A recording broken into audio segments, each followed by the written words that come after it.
Hello everyone, on today's video we'll be reading part 1 of Monsters Inc. Put that thing back where it came from, oh so help me, so help me, so help me, and cut!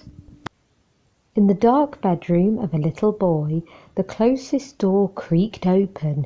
The boy snapped awake as a huge, scary monster crept up to his bed and spread his arms wide, preparing to roar. But the boy's scream scared the monster, and it staggered back and fell to the floor. Suddenly, the lights came on and the bedroom wall opened up. The boy turned out to be just a robot and the monster a trainee.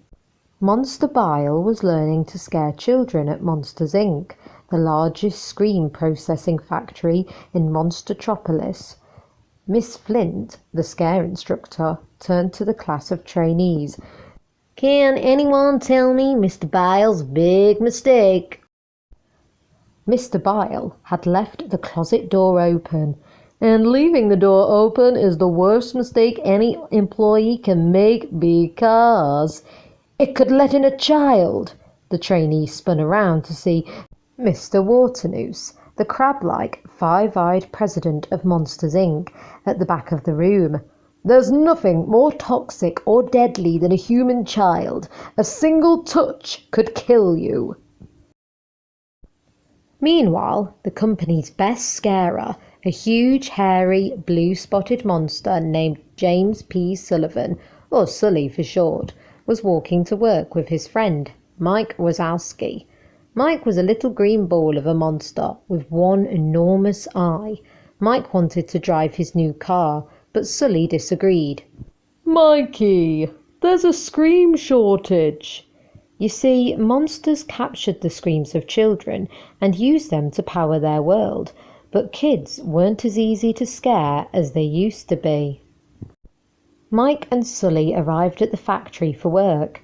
It was a big day for Sully because he was about to break the all-time scare record. They crossed the lobby to the receptionist, Celia, who was also Mike's girlfriend.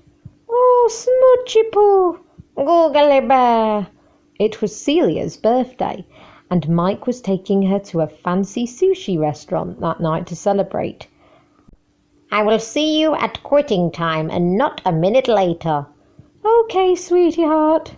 Sully and Mike crossed to their workstation on the scare floor, the busy room where all the scaring in the factory took place. Mike slipped a card key into a slot and a door emerged from a huge overhead vault and dropped into place in front of them. At the next station, a lizard-like monster named Randall made his preparations. Randall was the company's second best scarer, but he was determined to take the lead. Sully waved to him. "Hey, may the best monster win." "I plan to." Red lights lit up above all the doors to show they were active. Mike cheered Sully on as he opened his door and crossed into a child's room. "You're the boss, you're the boss, you're the big hairy boss." Sullivan kept his lead. "Oh, I'm feeling good today, Mikey." "Attaboy, attaboy, another door coming right up." Randall's assistant, Fungus, turned to his boss. "You're still behind, Randall." "Just get me another door." Suddenly, an alarm sounded. 2319, we have a 2319. Another monster, George, had come out of his door with a human sock stuck to his back. "Get it off, get it off." Agents from the Child Detection Agency, or CDA, swarmed onto the scare floor. They knocked poor George to the ground, picked off the sock, and blew it up. George was disinfected in a shower and shaved clean. Mr. Waternoose was not pleased. "An entire scare floor out of commission. What else can go wrong?" Despite the temporary setback, Sully still had a good day. "Another day like this, and the scare record's in the bag." Mike headed out quickly. "Oh, the Love Boat is about to set sail." Just then Roz, the slug-like dispatcher, stopped him. "Hello, Wazowski. I'm sure you filled your paperwork correctly for once." Mike was caught. He hadn't filed it, and Celia was waiting.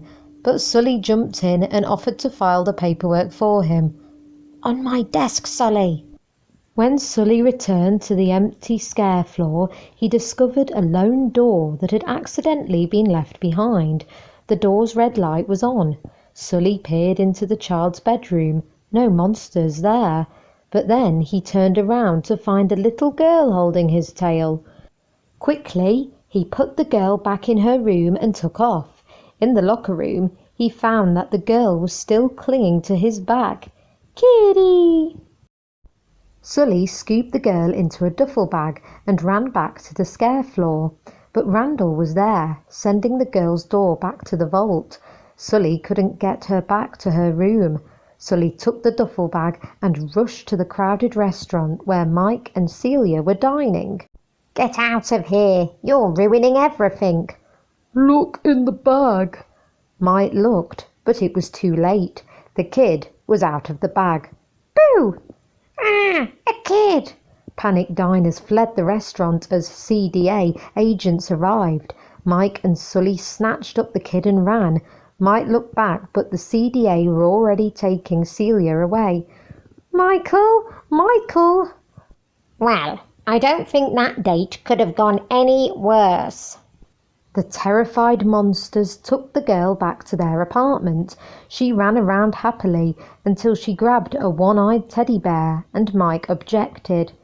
Hey, that's it. No one touches little Mikey." And he grabbed the teddy back. Her scream made the lights in the apartment surge brightly.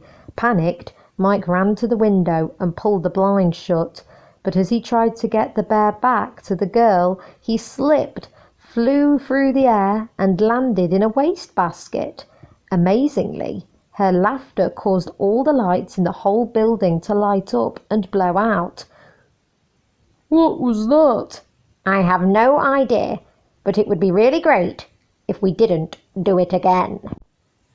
After a lot of playing, the little girl finally got tired, and Sully put her to bed in his room. But as Sully started to leave, she whimpered and pointed to the closet. She showed Sully a picture she had drawn. "Hey, that looks like Randall. Randall's your monster. How about I sit here until you fall asleep?" Sully comforted her gently until she fell asleep. Then he returned to the living room.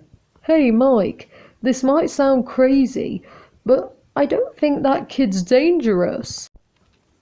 Thank you for watching. I hope you've enjoyed part 1 of the Monsters Inc. read-along. Please remember to give a thumbs up and subscribe for more fun. So I'll see you next time on Kim Kim. Put that thing back where it came from. Oh, so help me, so help me, so help me, and cut.